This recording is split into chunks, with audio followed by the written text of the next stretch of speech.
Wesh wesh, la petite bande de zoof, c'est magnifique. J'espère que vous allez bien. Bonjour à toutes et bonjour à tous. Pour ma part, je vais très bien. Et vous savez quoi? J'ai le sourire aujourd'hui. Parce que ça y est, je suis enfin décidé où est-ce que je vais aller passer mes prochaines vacances. Ça y est. Alors, je suis prêt, je suis parti. Donc, j'ai tout ce qu'il faut, les combinaisons. Je me suis pris des grosses chaînes avec des grosses pierres. Donc, à faire. Et, j'ai actuellement commandé des tronçonneuses à couper le foin pour aller couper les deux montagnes. Enfin, quelques montagnes parmi les plus hautes de la Terre, c'est-à-dire le mont Fujiyama et puis le Kilimanjaro. Il faut que j'aille découper les montagnes pour après me faire des chaînes pour pouvoir me les attacher aux pieds parce que j'ai décidé d'aller sur la planète Neptune en vacances. Voilà, je pars en vacances sur Neptune. Ça y est, c'est décidé et vous allez bientôt comprendre pourquoi. Alors aujourd'hui, donc vous l'avez bien compris, nous allons parler de la ternière. Voilà, la petite fourmi là, la petite fourmi qui est ici, qui s'appelle donc Neptune, la planète Neptune. Alors, pourquoi je suis parti en vacances là-bas? C'est très simple. Alors, il faut savoir que Neptune est une planète de gaz, il n'y a pas de sol. Par contre, les vents soufflent à une vitesse plus que phénoménale, puisque euh, ils soufflent enfin, ils peuvent atteindre jusqu'à 2200 km/h. Donc, comme j'ai peur de m'envoler, c'est pour ça que j'ai décidé de prendre le mont Kilimanjaro et le mont Fujiyama et peut-être le mont Blanc, tant que j'y suis, pour avoir les pieds bien accrochés avec de grosses chaînes pour éviter de m'envoler. Mais c'est surtout aussi parce que malgré euh, la température de la planète, donc qui peut je parle sur une température moyenne, hein, euh, fait moins 218 degrés, donc bon, je vais avoir un peu froid, mais il faut que je me couvre un petit peu. Mais c'est faisable, c'est faisable. Parce que je me dis avec le vent et tout, quand je vais lutter contre le vent et tout, même s'il fait froid, je vais devoir lutter et tout ça, donc je vais devoir forcer, je vais faire des efforts. Donc je pense que je vais vite me réchauffer, il n'y aura pas de problème. Mais c'est surtout ce qui m'intéresse sur Neptune, c'est la planète des thunes. Neptune, c'est les tutunes, c'est la pièce. Je vais devenir riche. Je vais vous expliquer pourquoi. Parce que, en dehors que ce soit une planète géante glacée, euh, composée de gaz et de glace, forcément, parce qu'elle est glacée, elle ne va pas être composée de champignons, il n'y a pas de sol, donc ça ne risque pas. Sa petite particularité qu'elle a en commun avec la Terre, c'est qu'elle a exactement, enfin, à quoi, je crois, un chouïa près, donc à un millimètre près pour une planète, c'est rien du tout. Mais son axe de rotation est à peu près incliné exactement comme la Terre. Ce qui donne un avantage sur le plan physique, hein, je parle, parce qu'après elle est totalement différente. Parce que rien qu'une saison donc sur Neptune, donc il y a aussi, étant donné qu'elle est exactement comme la Terre, pratiquement, Neptune a l'avantage également, elle, d'avoir ces 4 saisons comme chez nous, justement. Et donc, sauf que nous, une saison sur la Terre, ça dure 4 mois, 3 mois, pardon, parce qu'il y a 3 mois d'été, 3 mois d'automne, 3 mois d'hiver et 3 mois de printemps. Voilà. Sauf que, si je me souviens bien, sur Neptune, une saison dure. Alors attendez, je vous passerai les textes après, bien sûr. Que je me. Une saison dure environ très très longtemps. Je ne me rappelle plus. Pour ça, je suis en train de vous expliquer en même temps. Euh, voilà, une saison sur Neptune. Ça y est, j'y suis, ça m'est revenu, puis c'est écrit de toute façon, puis je suis idiot. Dure plus de 40 ans. C'est-à-dire que printemps, 40 ans. Plus de 40 ans. Hein. Été, 40 ans. Automne, 40 ans. Et hiver, 40 ans. Ça fait 120 ans. Et même des fois plus de 40 ans, puisqu'une saison dure plus de 40 ans. Donc au minimum, ça fait 120 ans, au minimum. Donc vous pouvez estimer entre 120 et 150 ans. Ça veut dire donc que vous avez le temps de faire votre vie tranquille ou tranquille, et que comme le temps est, comment dirais-je, est ralenti, puisqu'une saison fait 40 ans, vous avez tout le temps d'être sur Neptune et de vous faire de la tutune. Et je vais y venir. Pourquoi je vous dis ça? Parce que figurez-vous, je lis ce qui est écrit, je passe sur le texte après, mais figurez-vous, le noyau, je vais vous lire la phrase, vous allez comprendre pourquoi je vais faire plein de thunes. Le noyau de Neptune est composé de silicate et de fer et possède probablement une température centrale supérieure à 5000 degrés. Donc, enfin, très chaud, c'est pas là que j'irai, c'est plutôt le reste qui me... Et j'y viens. Celui-ci baigne sans doute dans un océan de diamants liquides. Donc qui dit diamant dit pognon, dit tutune. Pour ça que j'ai décidé de passer mes prochaines vacances sur Neptune, parce que grâce à les diamants neptuniens qui auront une valeur colossale, je sais que dans le temps que j'aille là-bas, mais j'ai le temps de mourir 3 fois, mais rassurez-vous. En fait, avec la médecine, la chirurgie esthétique maintenant de nos jours, on fait beaucoup de travail, donc je pense que je vais me faire endormir pendant le temps du voyage, conservé dans la glace. Je suis arrivé là-bas, je n'aurai pas besoin d'être conservé parce que vu la température qu'il fait, il n'y aura pas besoin. Puis après, je vais prendre un petit peu de fraîcheur là-bas. J'ai un peu trop chaud, on ne sait jamais, à force de faire des efforts. Parce que je suis occupé avec mes diamants, mes océans de diamants. Je suis occupé à tout préparer l'argent et compagnie, mettre un coffre-fort, préparer mon corbillard, mettre tous les diamants qu'il y a dedans, tout. Je me ferai endormir.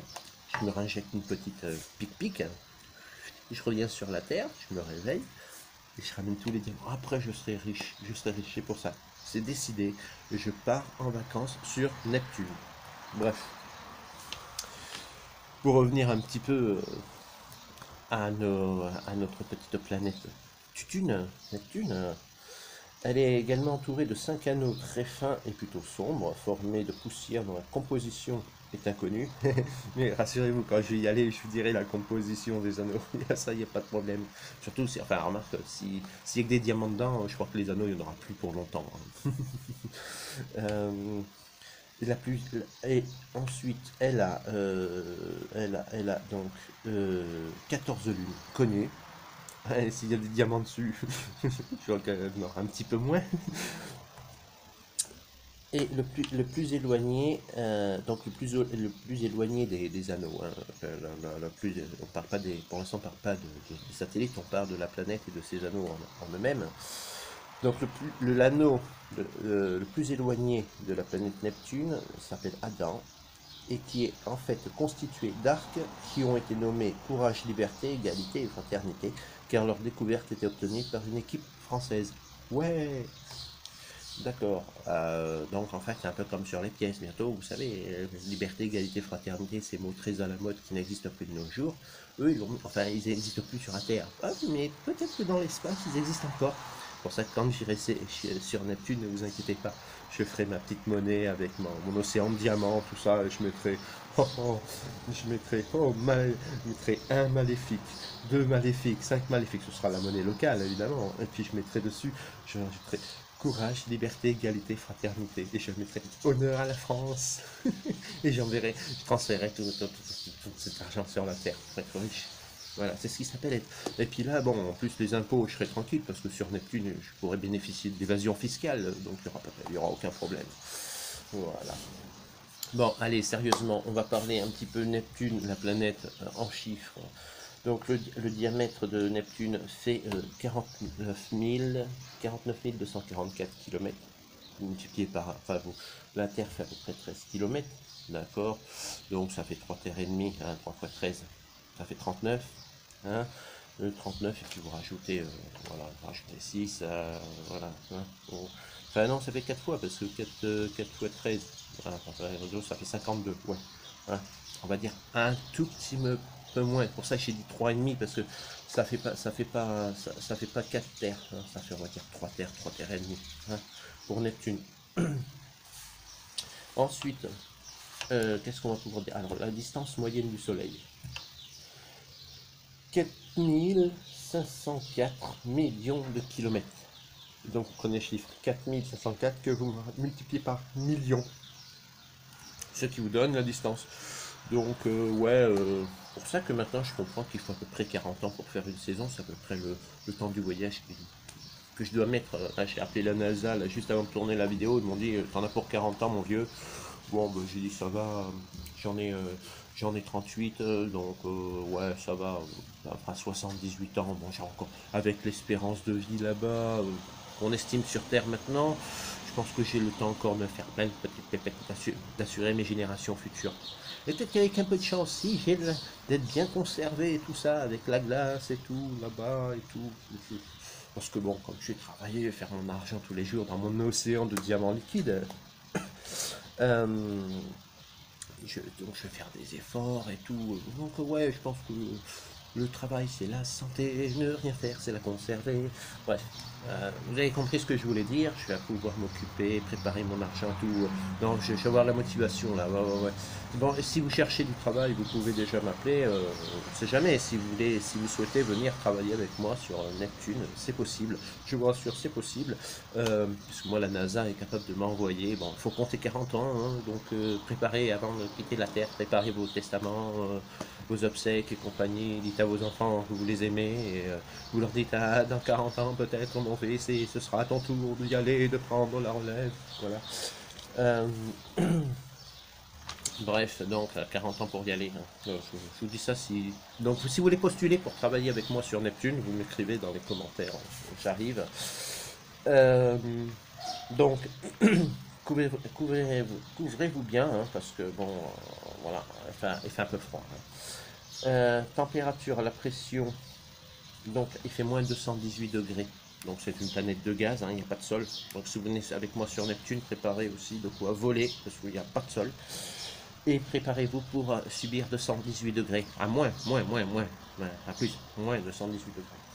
Bon, alors, donc elle met, pour tourner autour, pour faire Neptune en plus, pour faire la danse du soleil, tourner autour du soleil, elle met exactement 164,8 années terrestres, donc 165 ans.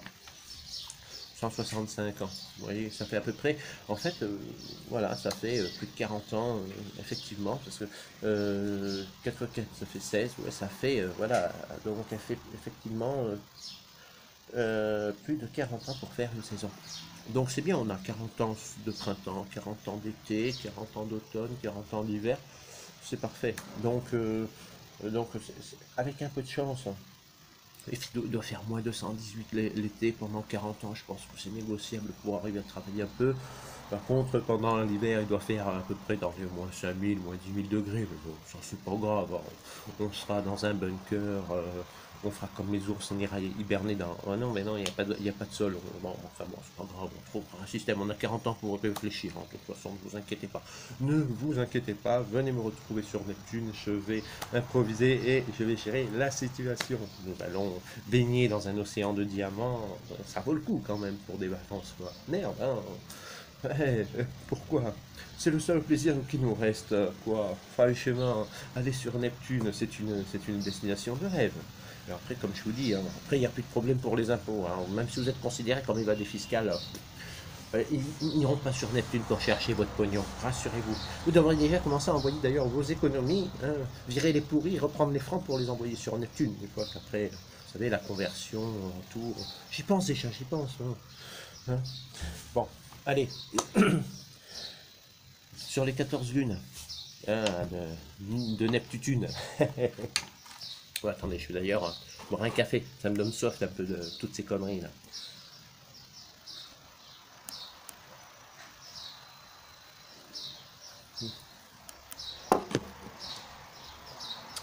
Donc, il y a 14 lunes connues, on ne les connaît pas toutes encore, parce que c'est tellement loin, hein, mais moi je les connaîtrai, ne vous inquiétez pas.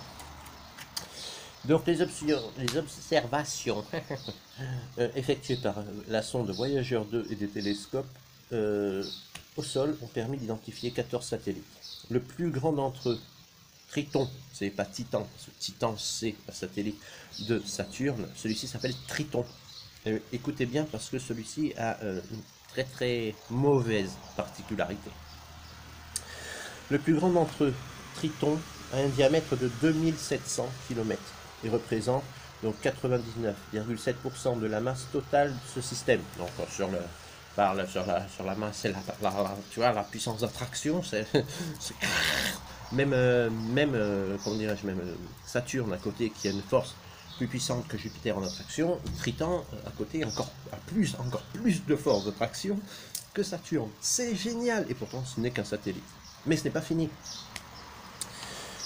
Il gravite autour de Neptune dans le sens rétrograde, donc c'est-à-dire dans le sens inverse des aiguilles d'une montre, d'accord? Et ce n'est pas fini, signifiant que c'est un objet de la ceinture de Kuiper, d'accord? En fait, la ceinture de Kuiper, j'essaierai de faire une autre vidéo pour vous expliquer ce qu'est la ceinture de Kuiper. En fait, c'est une ceinture qui est d'astéroïdes qui se situe, sauf erreur de ma part, parce que je ne me rappelle plus, je crois que c'est entre Mars et Jupiter. Donc, on appelle la ceinture de Kuiper. Comment dirais-je, c'est une bande, comme si vous imaginez un anneau géant en fait, couvert d'astéroïdes. Mais j'y viendrai, j'essaierai de vous faire des recherches, de vous faire une petite vidéo bonus là-dessus. Donc, capturé par la planète, autrement dit, pour faire plus clair, imaginez bien hein, que la ceinture de Kuiper, donc c'est là parce que c'est important de le savoir, parce que si je ne me trompe pas, donc la ceinture de Kuiper, pardon, Kuiper, enfin, bon, on s'en fout, la ceinture de machin, elle se situe entre Mars et Jupiter, d'accord? Donc, après la ceinture de Kuiper, vous avez donc Jupiter, Saturne, Uranus et Neptune. Donc Neptune est donc la 4e planète après la ceinture de Kuiper. Voilà. Et donc Triton, d'accord, ce petit satellite, a été inspiré par la force d'attraction de Neptune. Donc je ne sais pas si vous imaginez la distance qu'il pourrait y avoir entre la ceinture de Kuiper qui se situe entre Mars et Jupiter, sachant que Jupiter a déjà une force d'attraction qui est quand même très importante, Saturne qui a encore une force d'attraction encore plus importante, et Neptune, d'accord, a une force d'attraction encore plus importante que Saturne, mais Triton a la force d'attraction la plus forte du système solaire, et ce n'est qu'un petite mouche à côté de ces trois ces trois gros monstres, hein, à côté de Jupiter, Saturne et Neptune, hein. Même Uranus, hein. D'accord, à côté de ces quatre, c'est un petit moustique. Et pourtant, voilà. Et c'est Neptune qui a réussi à aspirer Triton, hein, avec toutes les forces, voilà. Donc c'est une histoire à dormir debout. Mais c'est aussi une raison pourquoi je vais aller sur Neptune. Et j'y arrive tout de suite, puisque Triton aussi a une dernière particularité, parce qu'en plus de tourner dans le sens des aiguilles d'une montre, d'accord, il suit lentement une trajectoire en spirale vers Neptune. Vous savez ce que c'est qu'une spirale, d'accord? Bon, donc, je vous explique. Les 3/4 des planètes, pour faire plus simple, vous avez votre Soleil, d'accord? Les 3/4 des planètes, donc, ou même les satellites, on va dire, on va pas parler des planètes, on va parler des planètes et satellites. Une planète est ici, un satellite, lorsqu'il tourne, comme nous, la Terre et la Lune, d'accord? La Lune tourne autour de la Terre, mais elle tourne toujours avec son axe de rotation autour de notre planète. Bien que j'ai appris depuis quelques temps qu'il paraît que la Lune s'éloigne de la Terre de 5 cm tous les ans. Mais bon, ça, encore à confirmer. Bref, sur Neptune, la particularité très très spéciale donc, de Triton, c'est que comme elle tourne en spirale, ben, petit à petit, ben, elle va se rapprocher de sa planète. Elle va se rapprocher de Neptune. Et comme Neptune attire son satellite, comme elle dit tous les jours, elle lui dit « Viens, je vais te faire un bisou, bisou !» Voilà, donc en clair c'est ça, c'est-à-dire que tous les jours, son satellite Triton se rapproche de plus en plus de Neptune, Ce qui fait donc qu'un jour, eh ben, je vous laisse imaginer la suite, c'est que Triton elle va disparaître. Hein, disparaître, elle va s'écraser dans Neptune. Et je pense que même si Triton a la force de gravité la plus impressionnante du système solaire face à une grosse gazeuse, imaginez un petit satellite de 2700 km contre une masse géante de 40 244 km, c'est un petit peu la fourmi contre l'éléphant, voyez-vous. Hein. Donc, qui gagnera le duel d'après vous? Suspense, hein. Je vous laisse réfléchir et essayer de calculer. D'accord? Bon. Donc, c'est pour ça que moi, je vais partir en vacances maintenant. D'accord? Le mois prochain, je prévois d'aller sur Neptune. Vous voyez, j'ai signé les autorisations, les certificats de décès sont en accord avec la NASA et tout. C'est pour ça que je pars sur Neptune maintenant, avant que Triton vienne se casser la gueule dessus et que moi je ramasse les morceaux sur la tête. Le mois prochain, j'ai déjà j'ai pris mon blouson, mon polaire, mon écharpe, mon bonnet, mes gants, tout. Je suis prêt pour affronter. Moins 218 degrés, il n'y a pas de problème, tu sais, en bougeant un peu. Bon, après, comme il n'y a pas de sol, donc il faudrait que je me trouve quelque chose pour voler. Bon, enfin bon, vous savez, hein, quand on est dans les capsules spatiales, les cosmonautes ne sont pas livrés à eux-mêmes, entre guillemets, c'est-à-dire qu'ils ont quelque chose, une corde qui les attache pour lorsqu'ils sont dans l'espace, pour ne pas pouvoir s'égarer dans l'espace intersidéral. Là, sur Neptune, il ne faudra surtout pas que je m'égare, parce qu'avec des vents de 220 km/h, je crois que les cheveux. Voilà, il y a les chauves d'ailleurs, parce que autrement je vais me faire peur. Hein. Je vais y aller chauve, parce que surtout si je me promène sans casque là-bas, je risque d'avoir un peu de vent dans les voiles. Bref. Et puis,